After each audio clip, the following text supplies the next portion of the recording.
And here we go. We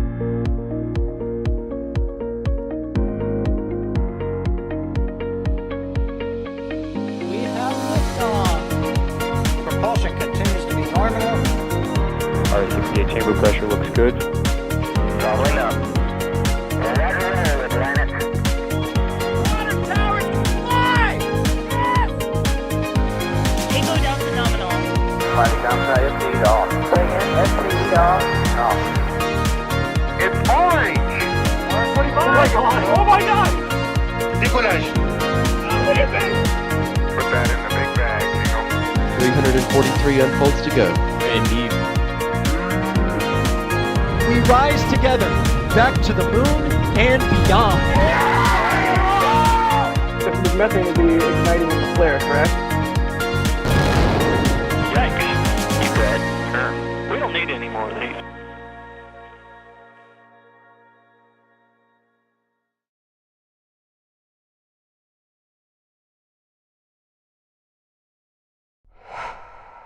Hello out there in launch land. Welcome to another NSF live stream. You are looking at a Falcon 9 rocket perched proudly atop the launch pad at Slick 40, Cape Canaveral Space Force Station in Florida. That's right, SpaceX is launching another 28 Starlink V2 mini satellites into low Earth orbit. Go, Internet satellites, go. The booster for tonight's mission is 1085-11, and it's going to be landing on a Shortfall of Gravitas. I'm Jack Beyer. I'll be your host for this morning's launch. It's going to be a fun one. We have Max and D out in the field as well. Max, we also have on commentary. Max, how are you doing this fine flight morning? Good morning, everybody. Yes, doing all right so far. Weather is actually holding pretty fair, so lots of stars overhead today, which is lovely to see. And we are edging ever so closer to sunrise. So, but we can talk about that in a little bit. But it is going to be, hopefully, if all is currently tracking for the current T0 of 6:53 a.m. local time, we could be in for an absolute stunner this morning. Does that mean jellyfish? Maybe. Please, please, please, please, please, please. I hope so. That would certainly be a lovely sight and a worthy reason to be up at this hour waiting for a rocket launch. Hopefully in about 47 minutes. Also, out in the field, we have D Wise. D, do we have you on commentary? Question mark. You sure do. It is a beautiful morning here. It's actually like great temperature. There are stars in the sky right now. Th- Are those some ever so slight hints of morning light out there, Max? I can't quite tell. It looks like there might be a little bit of light towards the horizon, but it's only going to get better. Excellent. Well, we have 47 minutes for the light to just continue to get better. Hopefully, we get an awesome jellyfish effect style launch, but we'll see what happens. Also, operating today's stream, we have Mr. Jay Keegan in the background. Thank you, Jay, for everything you do. You're amazing. Of course, I remember Jay in our back channel saying he remembered. I always remember. I'm not like some of these other hosts. I remember production. You know what else I remember? All of the different housekeeping that we do at the beginning of the stream, including telling you all out in viewerland that if you have any questions, you can type at NSF or at NASA Spaceflight and type your question into chat, and we'll see it pop up in some software we have running in the background. Bideford already took advantage of this fact and didn't ask a question, but said, "Good morning, everyone." Good morning, Bideford. Always love seeing your name pop up in chat. But yeah, if you guys have questions, feel free to ask away. We certainly enjoy interacting with y'all and answering your questions. But yeah, Max, I think in one of these frames here, I see just a little bit of daylight. Just a little bit, yeah. We are creeping ever so closer to sunrise, which I believe. Hang on standby. I can't remember what time it is exactly. 7:10 a.m. Local time, which is just over an hour from now, and the current T0 is about 17 minutes beforehand. So, at the moment, it is shaping up to be absolutely beautiful. And on your right-hand side of the screen, you are currently looking at the planet Venus here, which is that very bright dot in the sky. But this camera is a little bit overexposed to what we can actually see with our naked eyes. But that is the beginnings of morning twilight beginning to appear in our eastern skies. And if things pan out the way they are, we are probably going to be in, or I shouldn't say probably, like I can almost guarantee we are going to be in for a wonderful jellyfish treat here on this fine Sunday morning, which we honestly haven't had in a very long time. The two attempts that we would have had some sort of jellyfish effect in the morning in recent months was unfortunately blocked by some pesky clouds. So we did not see that from here on the ground, but those downrange eastern from Florida's east coast had a great view as if you were in the Bahamas. But it's also worth noting that Falcon 9 is going to be heading off on a 53-degree inclination tonight, i.e. northeast. So if you are in the New Smyrna Beach, Daytona Beach area, even Jacksonville, if you look to your southeast, you should have among the best views of this morning's launch, unless you are also here locally on the Space Coast and Titusville in particular. That's not to say if you are south of the launch pad, you're going to have a bad view. It's just that because it's flying northeast, you're going to have a much more narrow field of view, and the arch is going to look more narrow as a result. And the rocket, of course, is flying away from you, causing that. So you'll still have a great view, but the rocket will be flying away from you. But I'm seeing it now. I'm seeing it with my eyes. My eyes are beginning to adjust a little bit more, and looking out toward the east, in between Slick 40 and LC 39A. That morning twilight is coming ever so closer. So beginning to get more excited. This, if everything pans out as we hope it does, this is going to be a stunner. Fingers crossed. Fingers crossed. I mean, the jellyfish effect can be tricky to nail down. Matt, did you say it's been a while since you've had one? Like, didn't you have one like at least one or two this year? Come on now. Not to the extent that you guys have gotten a lot on the West Coast, and like I was saying, the ones that we've had or would have had visually down here on the ground were obstructed heavily by clouds. So I don't recall seeing much of anything, honestly, in the skies. Maybe there were a couple of holes in the clouds that we could kind of peer through, but honestly, I don't recall seeing any real stunners this year, at least in the morning. I think we've had a couple decent ones in the evening, just either at or just after sunset. But it hits a lot differently in the morning because, of course, in the morning here on Florida's East Coast, Falcon 9 is flying towards the sun and not away from it. So that means the jellyfish effect should be hanging around for a lot longer. Back in my day, I remember waiting for years to see my first jellyfish. Years. Back Like- in my day, I remember we had to walk uphill both ways in the rain and snow at the same time. back in my 15 day, they only miles. launched like 5 times a year. Yeah, it's true. It sucked. The future's pretty great in some respects. Serenity's asking which booster is being used today. Serenity didn't read the ticker because it's 1085, right, Max? It is. So booster 1085, and this is its 11th slated flight this morning, assuming all goes well. And I will go over its its flight history briefly here, which starts with Crew 9, RRT-1, Firefly's Blue Ghost Mission 1, Fram 2, SXM-10, MTG S1, and only 4 previous Starlink missions. So by comparison to a lot of other first-stage boosters in the fleet, it is... I think middle-aged is the more appropriate way to put it. I think young is below 10 flights, and middle-aged is somewhere between 11 and 20. But after 20, that's when the boosters start seeing a lot more wear, and they become very, very dark and very, very, very sooty as a result. And the current fleet leader is at 30, which is B10. Oh gosh, it's 1067. I don't know why I couldn't pull it off the top of my head there, but 30 flights is the current fleet leader, so 11 flights by comparison is less than half and makes the booster seem kind of young. But by general aerospace standards, that is still a lot of flight time. And hopefully about 8.5 minutes into flight, this first stage booster will be meeting the drone ship a Shortfall of Gravitas station around 600 kilometers downrange for a successful recovery. And also aiding in fairing recovery this morning is the recovery vessel Doug. So by all means, this is a business-as-usual Starlink mission for SpaceX, but because of the time that it is launching at, not quite so business as usual, at least for us who are just onlookers. Neat. Mr. Fluffy02 says, NSF, ping woke me. Sorry all up, but thanks for the launch coverage. You're quite welcome, Mr. Fluffy. Anytime there's a rocket launch that we can point cameras at, we try to do so. I kind of like the wider shot. It What, gives you this one? some yeah, it gives you some vibe like this thing's gonna pierce the night sky. Like it looks cool. I like the wider shot. It's even better once it lights up and starts flying. Oh, do rocket launches look cooler when the rocket launches, Max? I mean, I think that's how it works. I don't know. Rockets look pretty cool when they're on the ground too.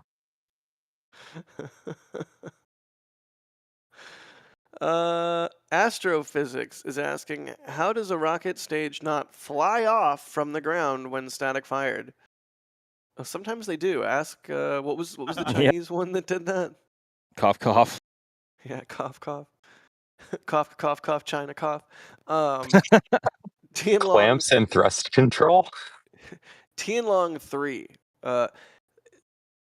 Normally, if it's not Tianlong 3, which failed a static fire because it became a dynamic fire, you gotta figure when a rocket is fueled and you're doing a static fire, it's pretty heavy.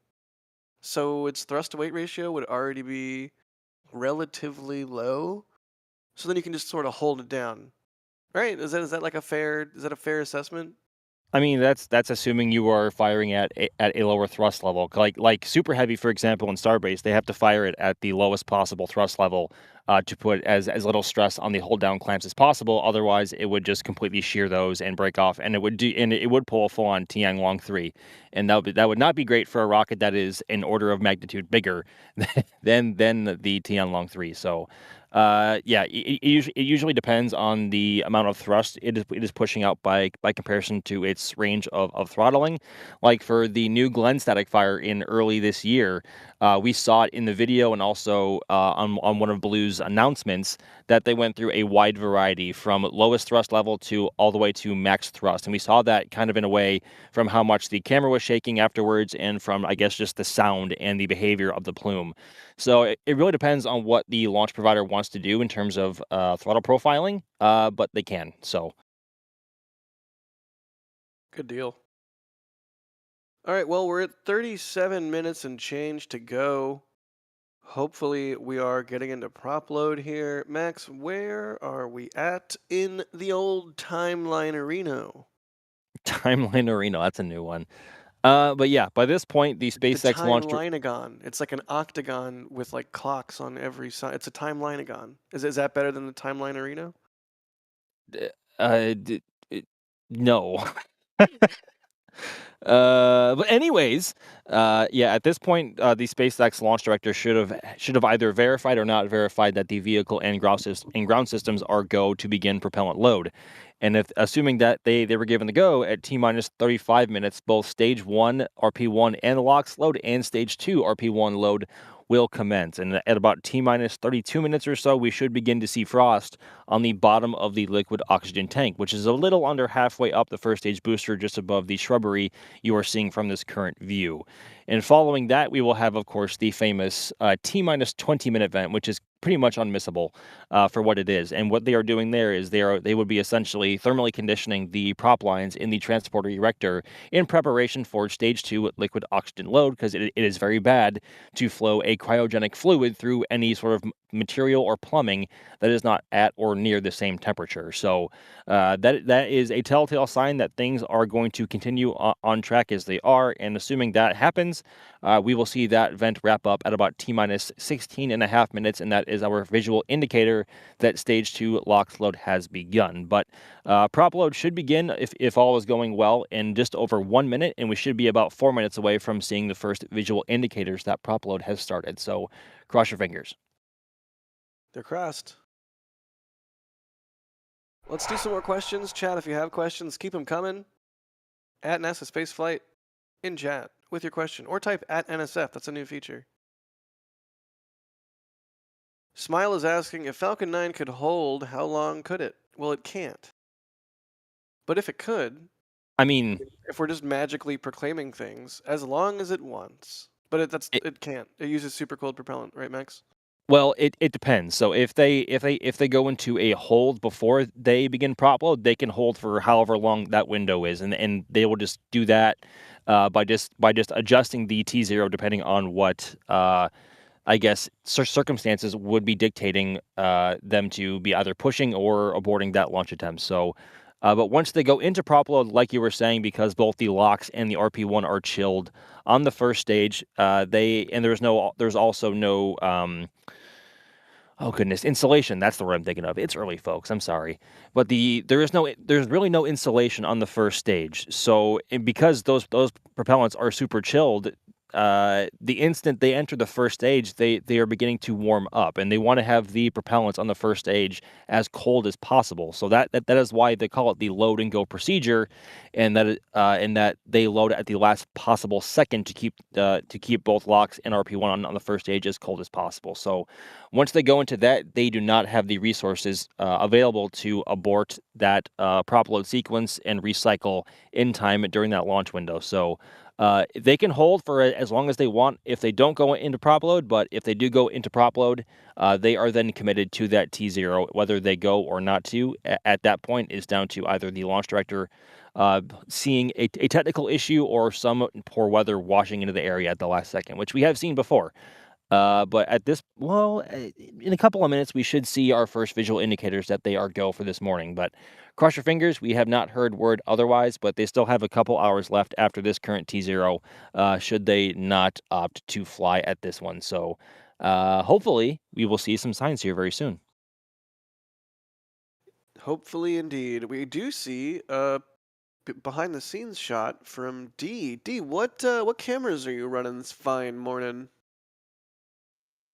Oh, you had to ask me that when I have like the latest setup. It is the Oh, I'm only running 20 cameras. Oh, geez. I'm D. Jack. I'm running one camera this morning with a fixed 400 mil lens. It's 800 mil equivalent. The one I I'll dropped? be shooting some. Yes. This is one of the ones you dropped. I mean, Um, the one I redacted. What do you mean one of the ones? As if I've dropped multiple.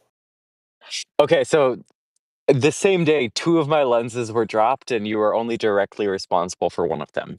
Yeah. Thank you. I'm Yes, glad. Yeah. yes. Let's not create false narratives here and broadcast them to the world that I'm a dropper of lenses repeatedly. Only occasionally. Only the one time. Anyways, please continue. You're running the 800 mil equivalent because of sensor, blah, blah, blah. What else you got?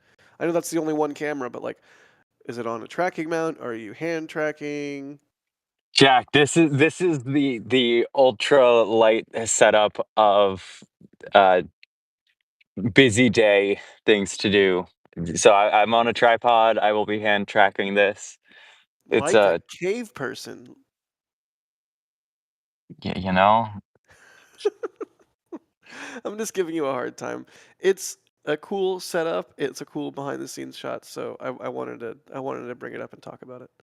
You know, not every launch can be a 20 camera robotic tracking head, balance on your head, and drink a glass of water while singing Yankee Doodle and tracking the launch kind of situation.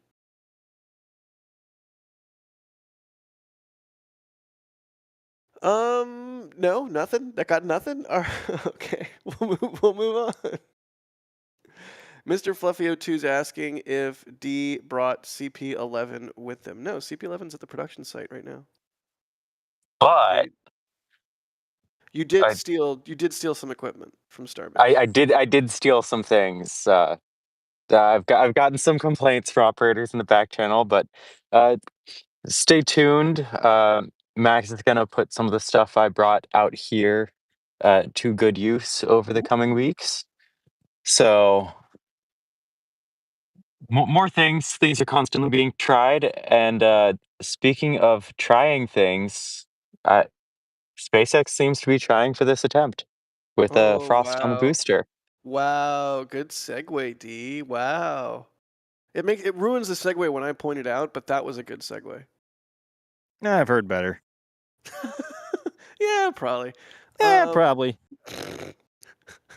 All right, well, frost is happening at the base of the vehicle. That's a good sign that SpaceX is going for it. 30 minutes to go. Keep your questions coming. They are helpful. Yay, rocket launches. Chris W., wants to know when the next Falcon Heavy launch is going to be. Oh Lord. Max?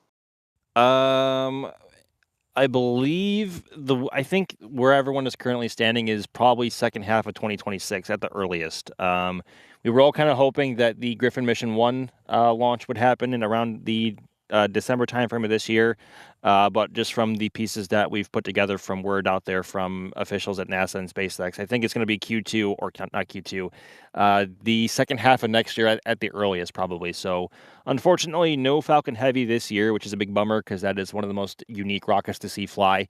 And you know what's scary? By the time the next Falcon Heavy flies, Starship would have flown probably a good amount more, to be honest, and that is kind of scary. Because Falcon Heavy made its first flight in 2018 and then had a big 3-year gap after 2019 into 2022, at least the last half of 2022 before we saw it fly again. So yeah, probably not until the second half of next year at the earliest, but we were sure hoping to see at least one this year. Yeah, a lot of people wonder about or ask about Falcon 9 going away as a result of Starship. Certainly that will happen eventually, but I think the rocket whose lifespan is most limited currently by Starship and Starship coming online is probably Falcon Heavy, not Falcon 9. Yep. Falcon Heavy's a really cool machine, and it's going to be sad when it is obsoleted. But hey, that's the march of progress, right? It is, but it's also worth keeping in mind that Falcon Heavy does have a decent amount of launches still contracted with the Space Force and a couple of other commercial partners. So, and Yeah, there's more also coming. there's more coming, and there's also a lot to look forward to with the extended fairing version of Falcon Heavy, which we will see fly maybe a handful of times, maybe more. I don't know for sure. It depends on whatever payload the Space Force wants to fly or the DoD. But we still have that to look forward to, but there's still a long way to go. They should use the extended fairing to launch 2 X-37Bs at the same time and then like fly in formation. They should also use the bigger fairing on Falcon 9, fully expendable. That would be sick. That would look so cursed, but it would look so cool. It would look sick. It would look sick. Ares 1 vibes. Bit of twilight now in the sky above Nice rocket. 640 from this wide view here. You think we're going to get a jelly? I'm feeling like it's going to be too bright. I don't think it's going to be too bright at all. I think D's just being pessimistic. I don't know what you're talking about. I said it, not D. Hi, my name's Nah, Jack. nah. D said it in the back channel first. So, since when Yo. does the order of I still think that. I see the sky, it's getting bright. I still think it. That's my original thought. We should put a wager on that. No, I see. Like, I think right now would be the perfect Yes. Jellyfish time to launch. This is the time right now, which is precisely why I just said that. I'm not saying that it won't still be beautiful and we won't get a jellyfish. I just think like we've missed peak jellyfish time frame potentially. Prime jelly time. We'll see. That's part of the fun of launches is you never know what the conditions at the moment of liftoff are going to yield. That's part of the fun. Ooh, look, we got a view there from what is that, Fleet Cam over at Rusty's in Port Canaveral. You can see the blue hour light starting to creep across the horizon. The belt Also, a of big old Venus. cruise ship on the right hand side there. Ew. What do you mean, ew? I'm over here talking about astronomical twilight and the belt of Venus, and you're like, look, a cruise ship. Ew. What do you mean, ew? Cruise ships are sick. Agree to disagree, my friend. And that's also probably the Star of the Seas, which is currently the largest cruise ship in the world. Fun fact. Okay. I know you didn't ask, but I'm telling you anyway.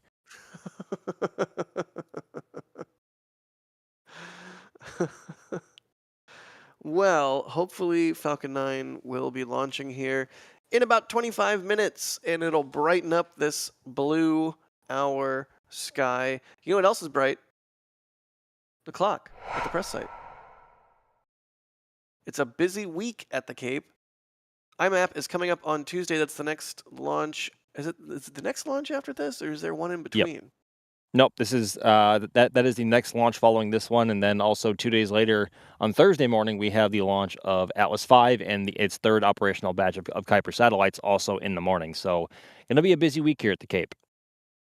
And we'll cover it all because we are NSF. So, if you're tuning in by some miracle to this stream as your first ever NSF experience, hit the like button if you like it and hit the bell. The YouTube cliches, come on. But really, if you want to know when the more launches are happening, there's a bunch more this week. So you can turn on a little thing to notify you.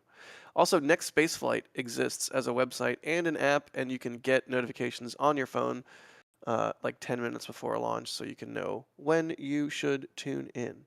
I really like the Next Spaceflight app. It's run by NSF and has a bunch of sweet features, including like a 3D visualization of launch trajectories. Speaking of trajectories, Keith Tegg's asking, is this going northeast or southeast? Sorry, I missed the start of the stream. Well, Keith is clearly not using the Next Spaceflight app, but Max, at the start of the stream, you told us, how about you tell us again, which way is this puppy going?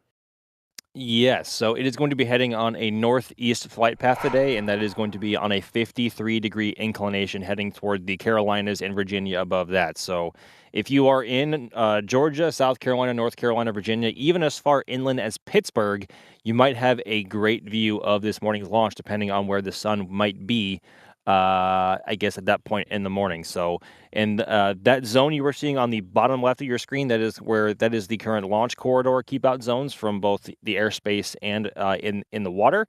And then farther downrange, that is the recovery area, and that is where the drone ship is currently stationed, and also the fairing recovery ship as well, to make sure that there is nobody around to either get hurt if something goes wrong with either the booster or the fairing. So that is what you are seeing on screen, but TLDR, to answer your question, it is heading northeast this morning. Pittsburgh, huh?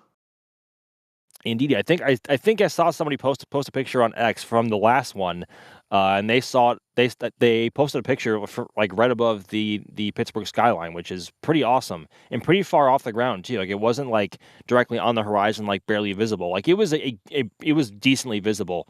And also, I think Austin DeSisto also saw Polaris Dawn from Washington, D.C. as well. So it is possible to see launches from very far up the East Coast, depending on what time of the morning or night it is.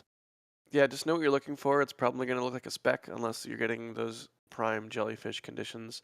But yeah, Pittsburgh, huh? Pittsburgh, the name of Pittsburgh kind of implies the existence of like Mountainville, Plateau Town. What? Pit, like PIT, like a pit, Pittsburgh. So if Pittsburgh exists, there has to be like Mountainville, right? Is there a Mountainville in? There's a Mount Holly. Hey, is it named after Dr. Holly?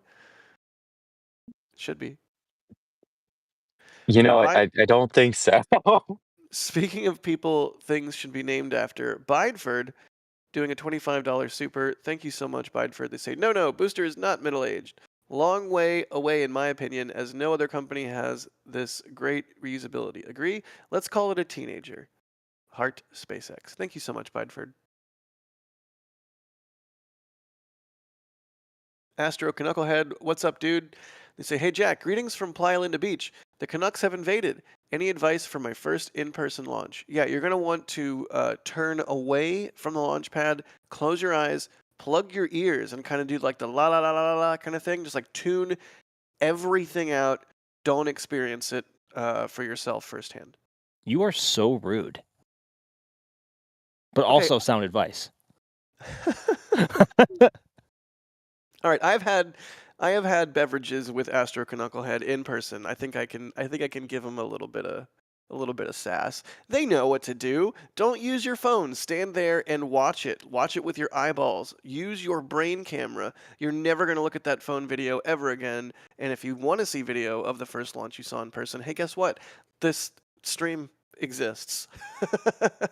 So you can always clip that and put it on socials if that's what you want. But Astro Knucklehead already knew all of that.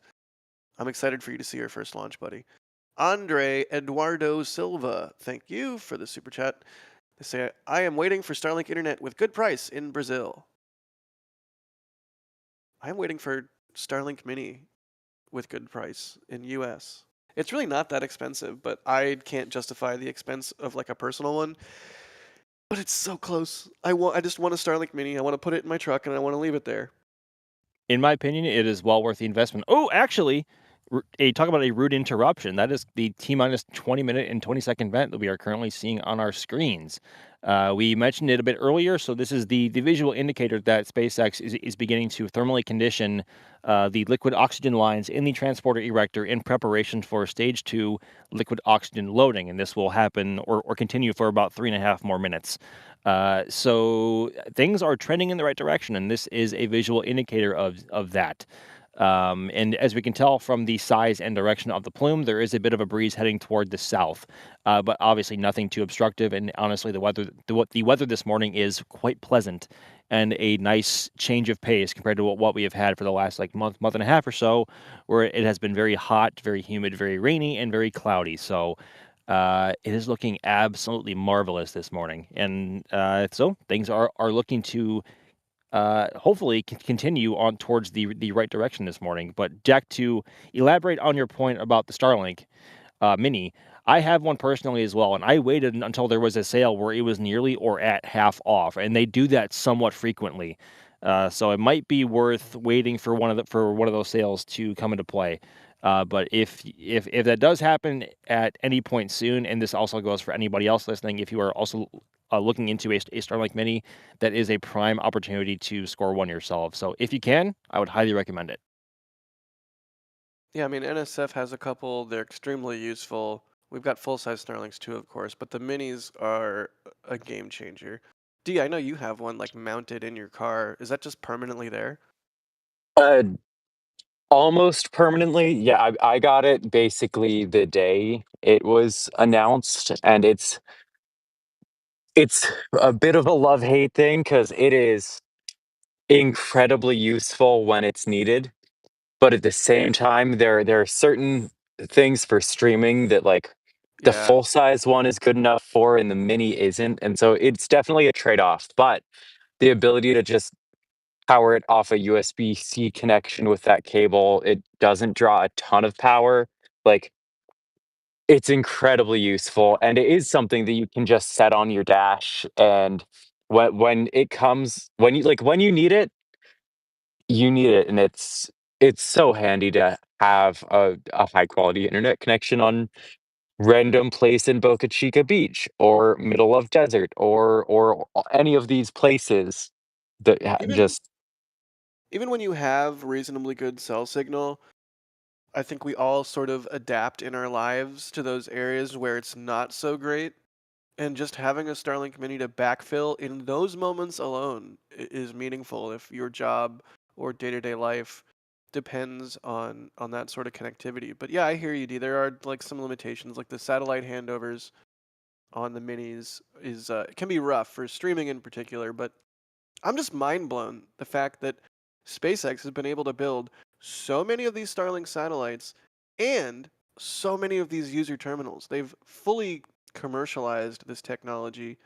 They've mass produced it, not just the satellites, but these user terminals, which part of what enables Starlink is a technology called phased array antennas. Like if you think of a normal antenna, like the kind you have on your car that picks up the radio, that's just a regular analog antenna, like big piece of metal catch radio wave. A phased array antenna is like having a digital antenna. You can steer the beam and you can do all kinds of crazy fancy technological things that I don't even understand with it. And that's why a Starlink dish like a mini doesn't have to have a whole moving thing that like points it at the right place in the sky. It's just it's using a phased array antenna, which I mean, I remember hearing about phased array antennas when I was a kid, and it was like, oh, this technology of the future. And now it's just like, yeah, maybe I'll go to Costco and pick up a Starlink Mini and throw it in my car. No big deal. 2025 is pretty cool in some ways. 15 minutes and change to go. You can see a frosty booster there. We saw the 20-minute vent.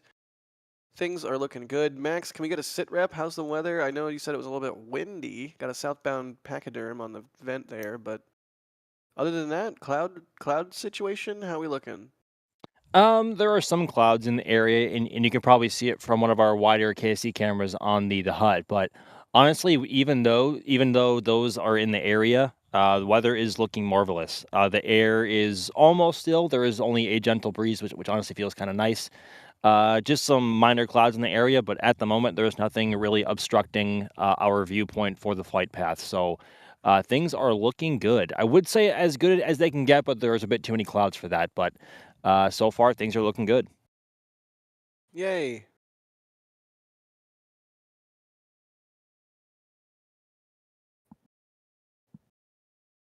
Mark Fisher's asking, when D uses the telescope as a lens, what camera is on it?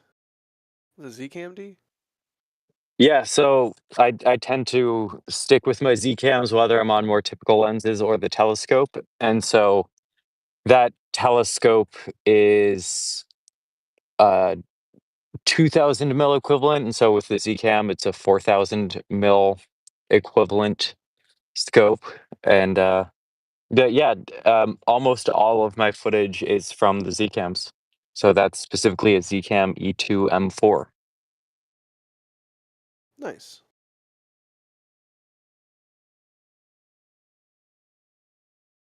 So this is not going to be an RTLS today. Booster 1085 is going to be landing on a Shortfall of Gravitas ASOG, right, Max? Indeedy, that is the drone ship scheduled for today. And just read the instructions. I believe Dirty. just departed port. What? Jerdy. Just read the instructions. Sure. That departed port yesterday in preparations for the IMAP mission on Tuesday morning. So, yep, a shortfall of Gravitas is scheduled for this morning's mission. Nice. Hopefully that means we get some audio as the booster comes back down. I hope 'Cause so. I think Shortfall of Gravitas is the one that has the mics on it, right? Yeah, it's the newest drone ship they have in the fleet, and that is the one we have heard some audio from before, albeit not every time. So yeah, hopefully we can hear a bit of that today, but time will tell. Yeah, 13 minutes will tell, to be precise. Clock continuing to tick down, things looking good. If you guys have any questions, keep them coming in.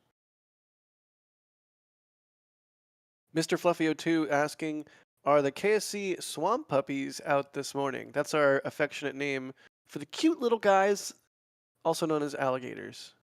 Max, any swamp puppies? Did you pet them? Also known as KSC Security. Yeah, yeah. I haven't seen one around here in a while. I've been mostly seeing some dolphins scattered kind of rarely, and also a lot of manatees as well. I believe like a month and a half or 2 months ago, I saw actually like right over here at the turn base, and I saw a mama and a baby manatee together, which was adorable. It was Aww. so adorable. I love it so much. I know, dude. Like it's such a shame that it's a literal felony to actually touch them if even if they are like clamping to your leg like for affection. It's literally a felony to touch them. So if you ever see one of them in the wild here in Florida, do not touch them. But to answer the question, and not derail too much more, I haven't actually seen one around here in a while. After a few launches, I'll hear them grumble in, I guess, discomfort or anger because they just endured a lot of very loud noises. But I haven't seen one around in a while, and it's kind of sad because I miss seeing them. They are adorable. We call them swamp puppies for a reason. Yeah, to be clear, we're joking about interacting with any wildlife whatsoever. Yes, But I am not joking. Alligators are kind of cute. They like just look like little weird dinosaur guys. How can you not? they really like are. Yeah. them? I mean, same for manatees, I guess. While we're on it, a lot of the Florida wildlife is just like it seems like it never continued evolving. All of the lizards that come out in summer, the gecko things, anoles, I And think they're called. and the snakes and the boars and the bobcats and the cougars, just Banana all spiders. the various Florida wildlife we have around here. Oh man, the other day for the static fire attempt of Ship 38 in the office at the Rocket Ranch outpost, there is a giant jumping spider. I'm talking the abdomen is like dime diameter.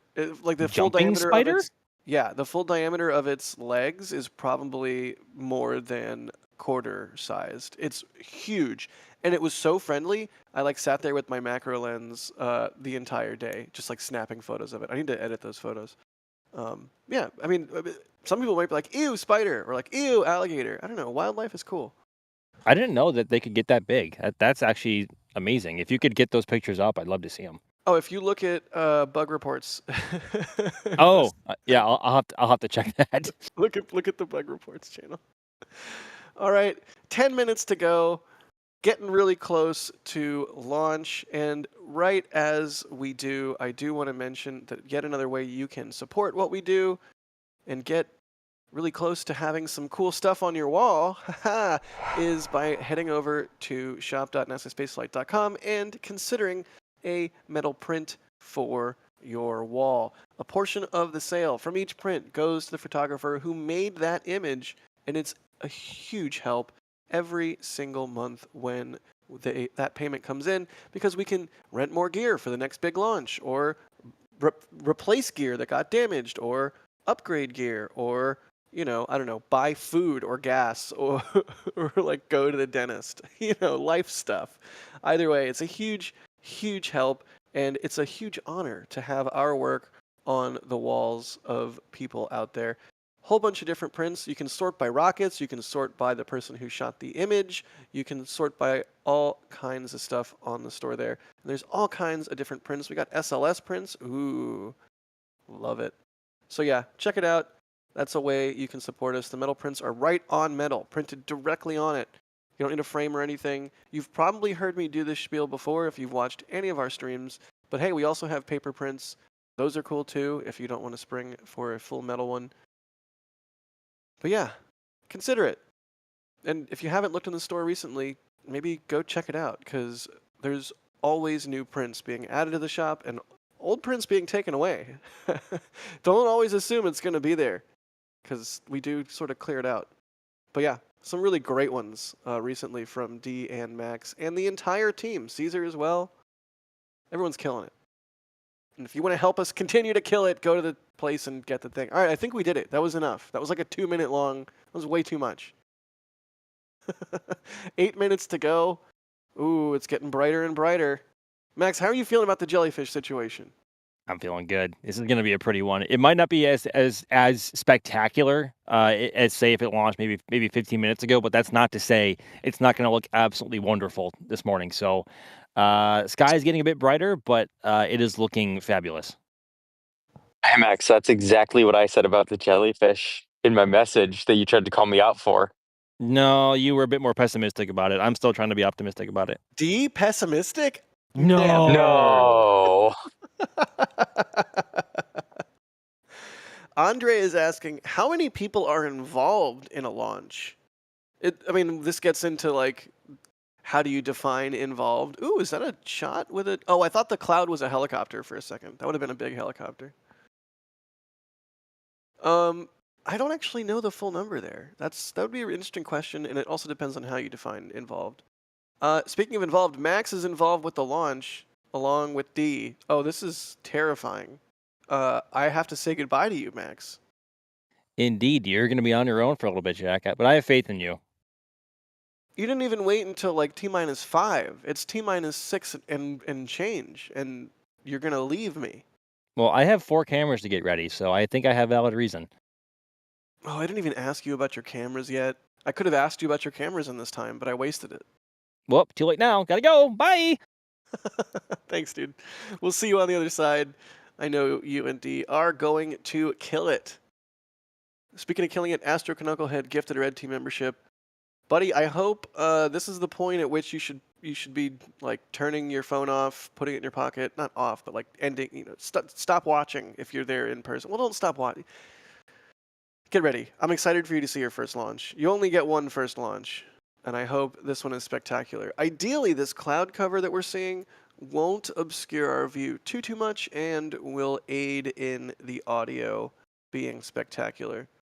This is a launch out of Slick 40, which means that Falcon 9 will hopefully cause some interesting audio to occur. from the vehicle assembly building there at the press site, adjacent to where D and Max are.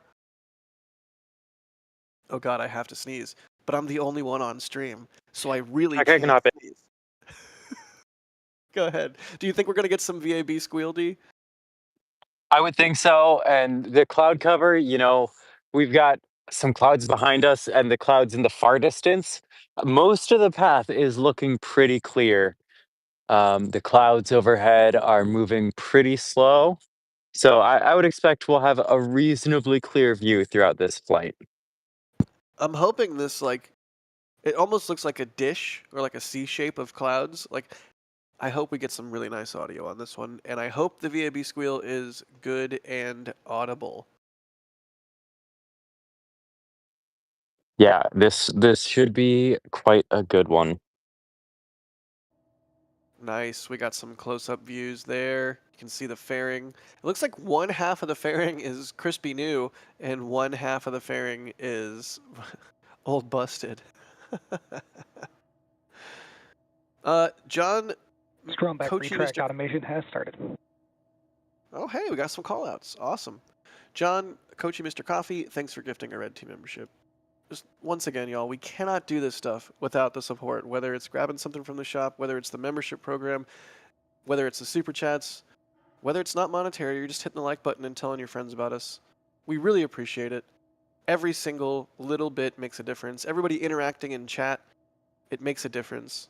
We absolutely have the coolest job in the world, and you all make it happen. So thank you so much, everybody who comes out and watch these streams at ungodly hours and supports what we do. Can't do it without you. 3 minutes, 40 seconds to go. I'm getting hyped. 28 more, as a reminder, Starlink V2 mini satellites going into space today. Booster is 1085-11. And it's going to be landing on a shortfall of Gravitas. The trajectory is northeast, so if you're on the northeastern seaboard, probably a good idea to go outside and look up at the sky. This will be SpaceX's 562nd launch overall. The payload mass is approximately 16 tons. This is SpaceX's 123rd launch of the year, 11th launch of the month. It's Earth's 218th orbital launch of the year. Falcon's 183rd launch since its last failure, which is wild. You just heard liquid oxygen load is complete, and we should be moments away from seeing not the T-minus 20-minute vent, but the T-minus 2-minute 20-second-ish vent, which is an indication that they're closing out those lines ahead of launch. It's a good sign. We should see that any moment here. This will be Falcon 9's 535th orbital flight, SpaceX's 280th launch from Slick 40. Some of these numbers are just mind-boggling. It'll be the 125th landing on a shortfall of Gravitas out of 126 attempts. It'll be the 167th successful landing by a Falcon 9 booster since the last failed one. So I probably shouldn't have read that one out yet, but there you go. I did it. Stage 2 launch load is complete. And there you have it, Stage 2 LOX load complete. And this will be the 304th launch dedicated to Starlink. Pretty cool. Pretty cool, just like that cloud of vapor coming from the strong back there, indicating the closeout of some of those lines. And a minute and 30 seconds to go. At a minute, the onboard computer on Falcon 9 will take control. We'll hear a call out for that. And if the computer sees anything it doesn't like, then it's not going to space today. But hopefully it sees only things it likes, and Falcon 9 starts up in about a minute and 10 seconds here. I'm going to try not to talk over these callouts.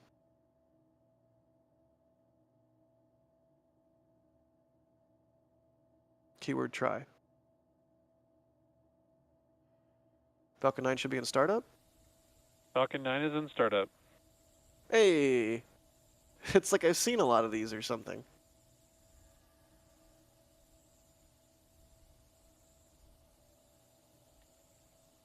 "40 seconds. Launch director, go for launch. LD pulled go for launch. 30 seconds.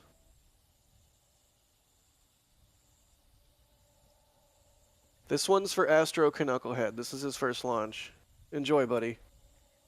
You better not hear me right now. You better have your headphones off and your eyes on the prize. 10 seconds. Watch the base of the vehicle there for ignition. There you go. Ignition and liftoff of Starlink 10-27, sending more Starlink V2 mini satellites into low Earth orbit. All right, listen in. Maybe we'll get some VAB squeal.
That'll be the vehicle through max Q. I'm going to continue to not talk. This audio is fantastic.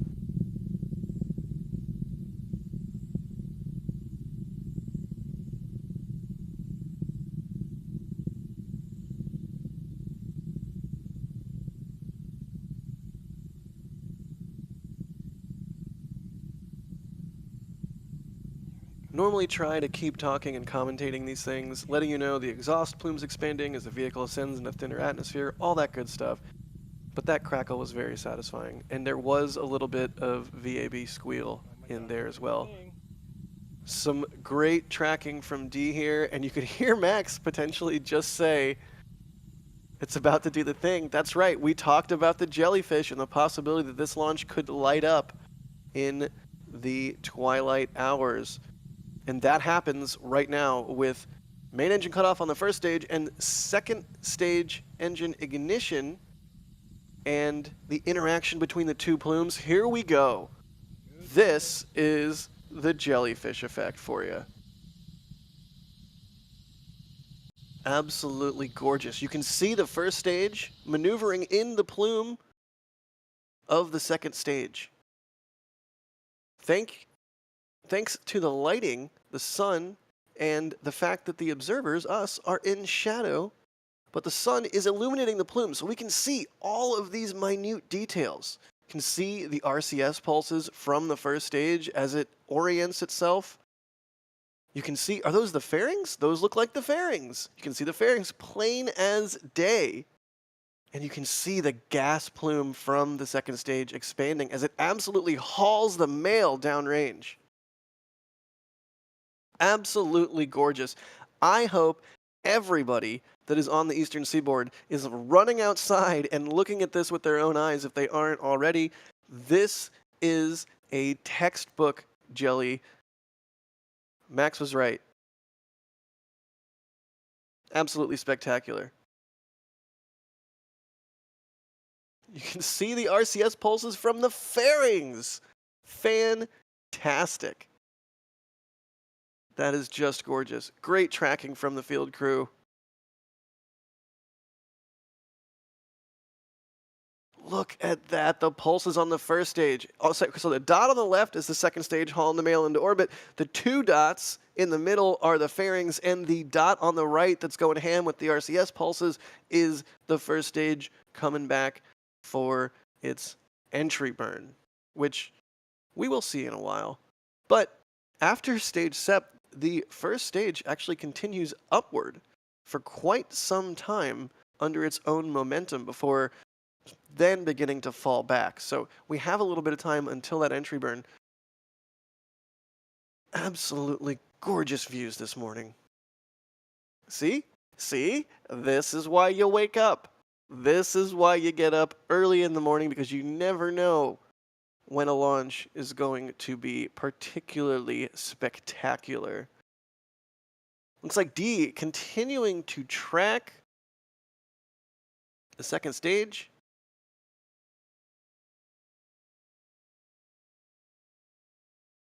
What a beautiful launch.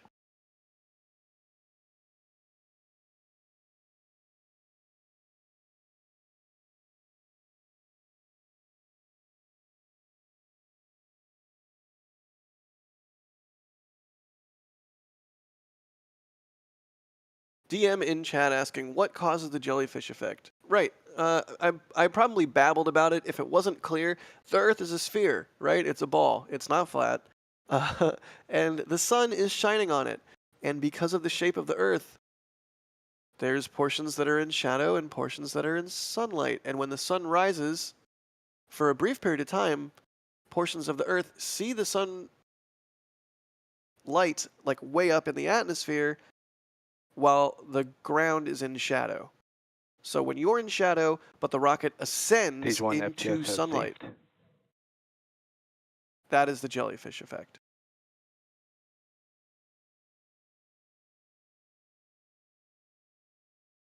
First stage coming back down. Stage 1 entry burn. You can see the grid fins actuating. Here comes the entry burn on the first stage. 1 engine, then 3. You can see the little graphic on the bottom left. Then back to 1 and then off.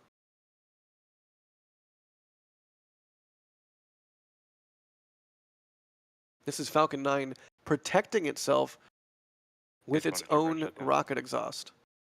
Supersonic retropropulsion. I have to say it every time. It's honestly kind of hard to say. Supersonic retropropulsion. Something that before Falcon 9 was merely theoretical.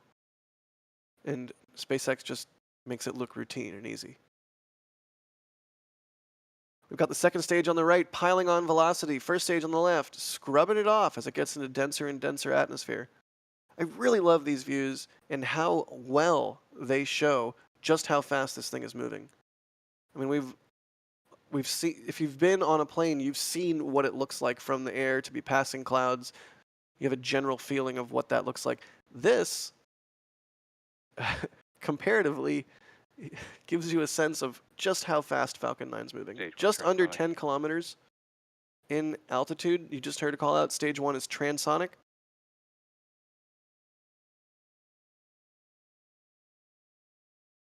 Second stage over 20,000 kilometers. Was it an hour?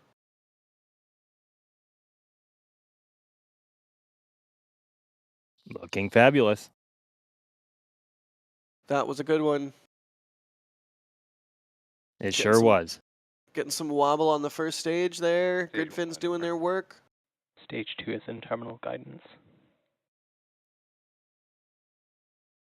There's landing burn.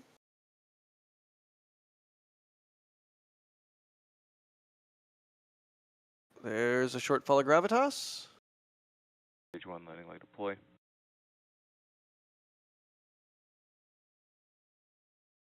Stage 2 FTS has saved.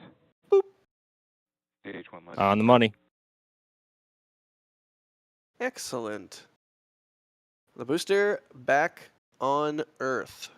Well, ocean. Earth. You get it. Second stage, muscling those satellites into space. MVAC shutdown. And there you go. MVAC shutdown. 28 more Starlink V2 mini satellites in space. Yay! Yay! Like legitimately though, yay. More bandwidth, more better. Max, how is that? Nominal orbit insertion.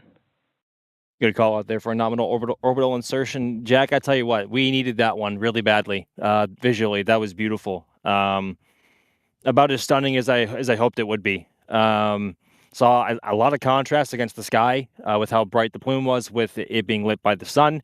And we were able to track both the upper stage and the first stage booster into the clouds. So normally we lose it a little bit before then, but we were able to track it all the way down as close to the horizon as we could before the clouds got in the way. Always a treat to launch around twilight, whether it be in the morning or in the evening. But that was certainly a visual treat for sure.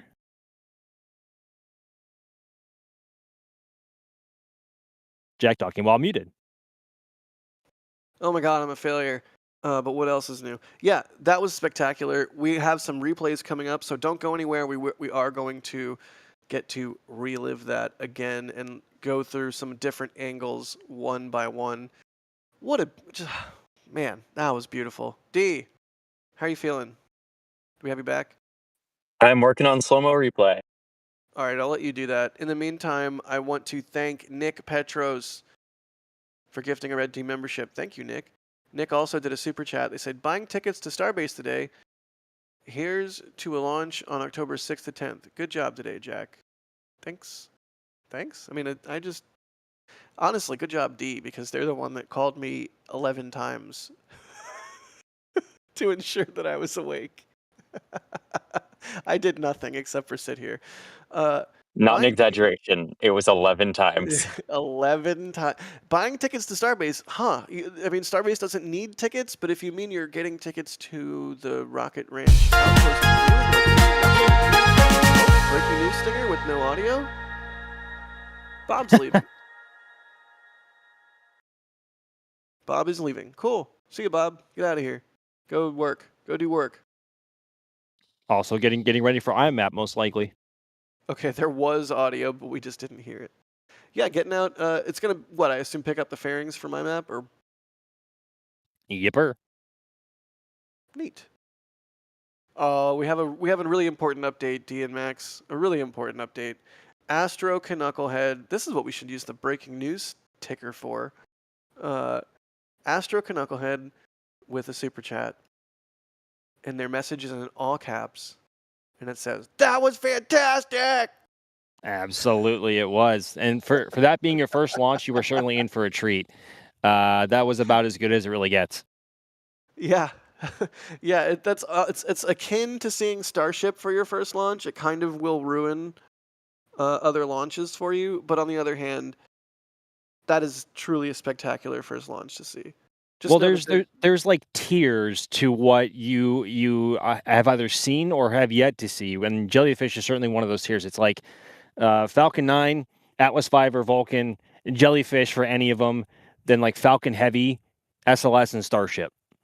And so to knock off a Jellyfish off your list is one of the more rare ones. So props on you, Astro Knucklehead. Glad you're here.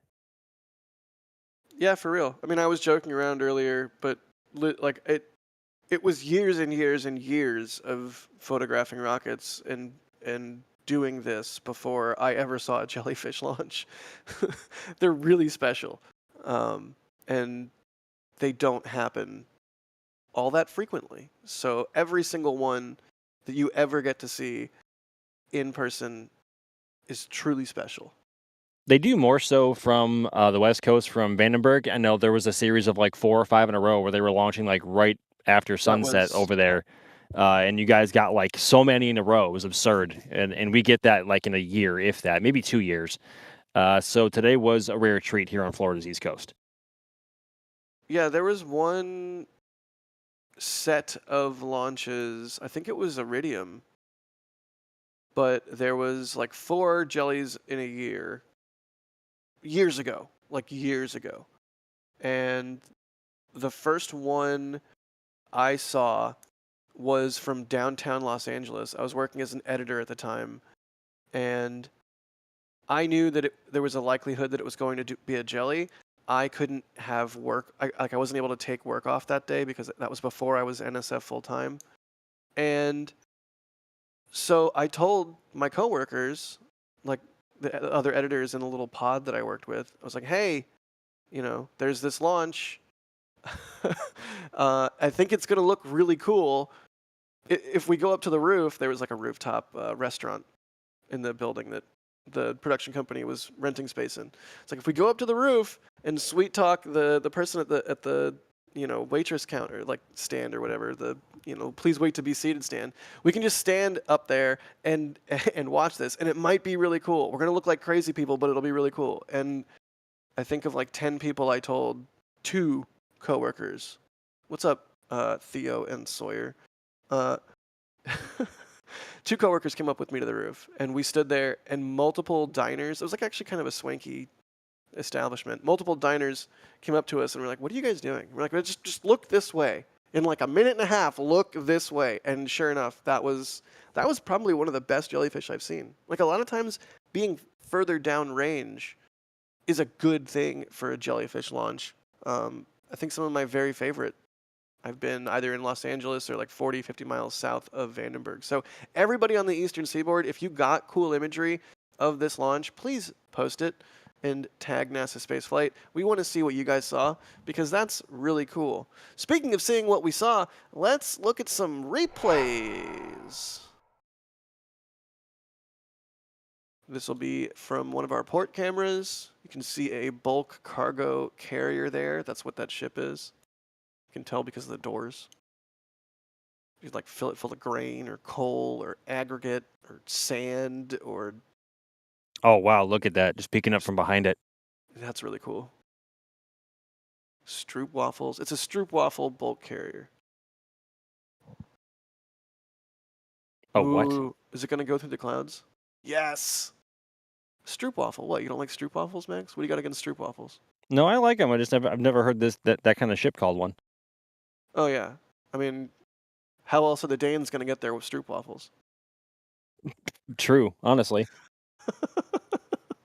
Facts. No printer.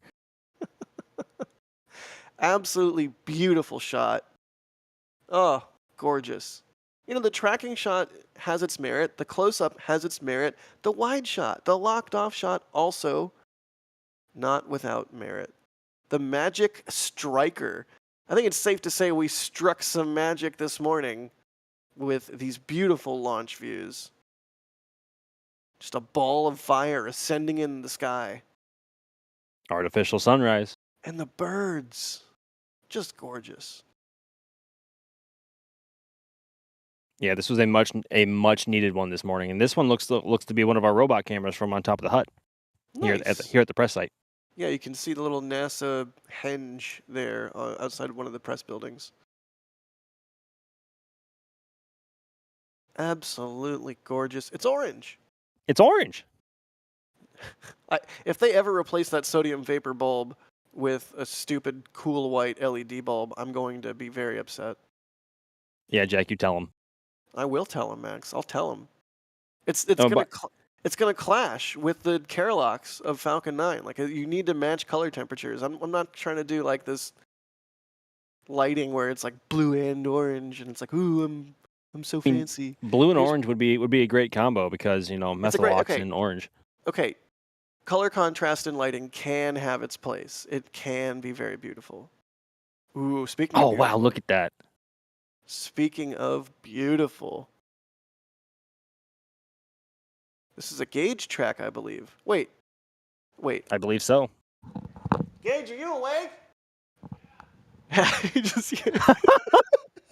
just heard, yeah. Sorry. So, Jack, what you missed is part of the plan if you didn't wake up from the phone calls was waking up Gage to wake you up for the stream. I'm so glad I woke up. Oh, You have no apparently idea. Gage was called when I was on around my 10th or 11th call. So right before Gage got called and woken up so that you would be awake for the stream. And it just so happened we got lucky and you woke up. I don't want to think about the verbal abuse I would have hurled at Gage if he had attempted to wake me up. Thank you for calling me repeatedly, D. Hey, look, replays.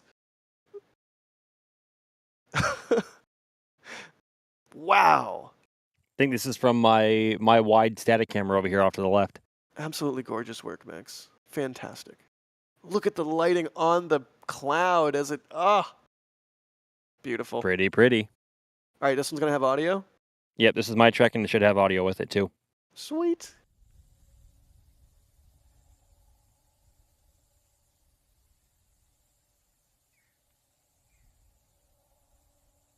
Stupid sound traveling slower than light.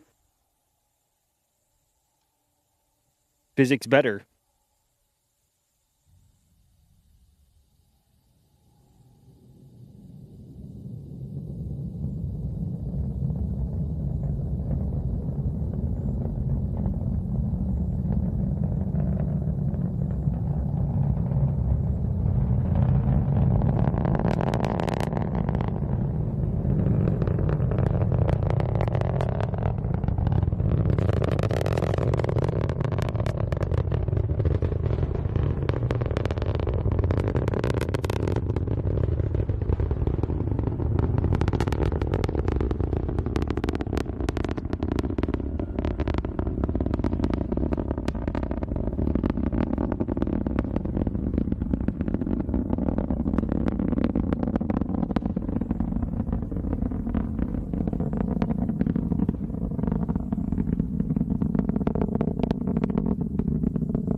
But wait, there's more, because this was a Jellyfish launch.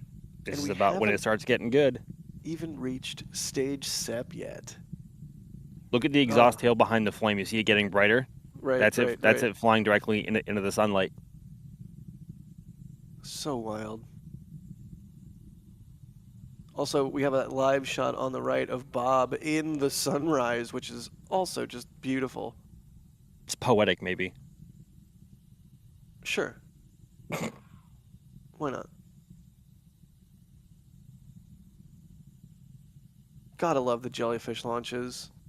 And I can't see this amazing footage from you guys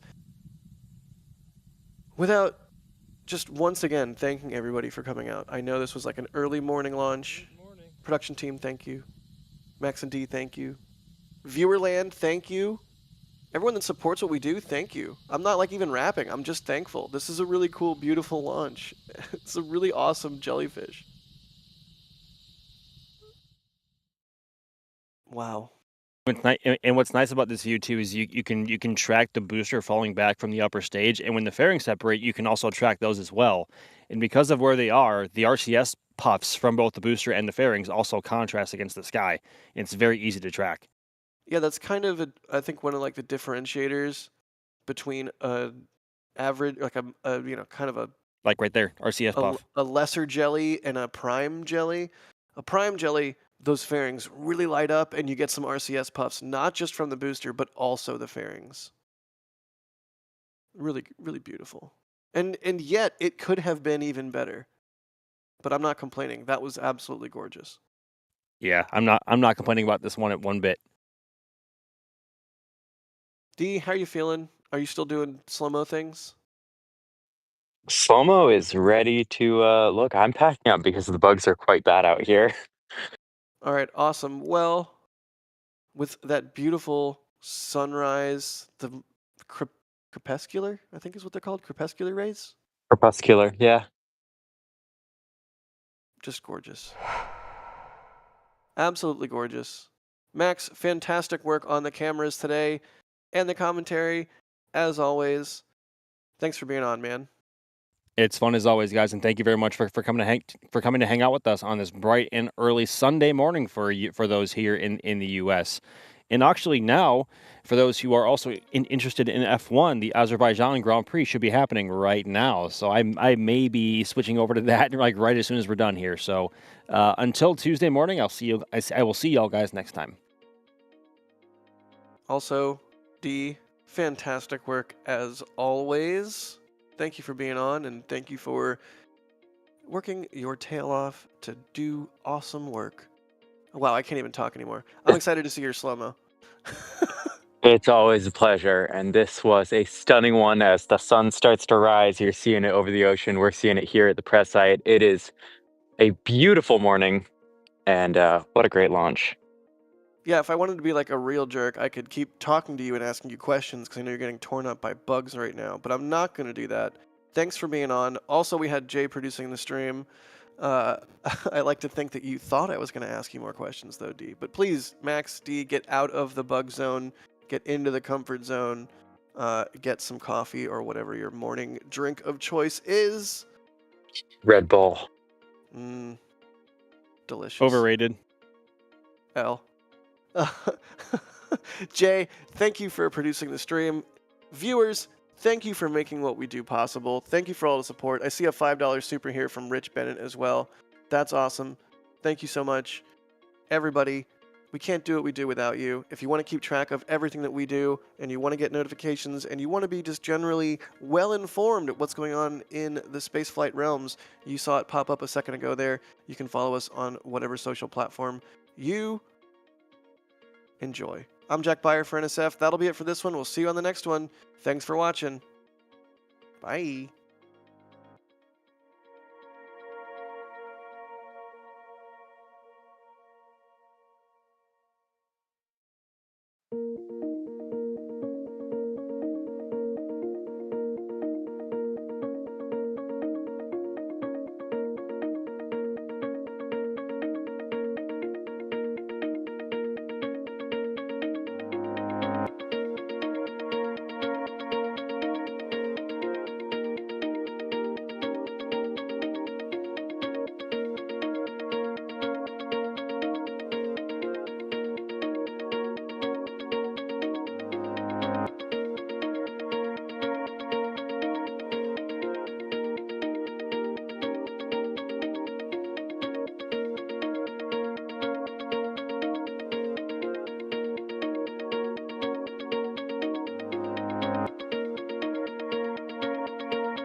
And here we go. We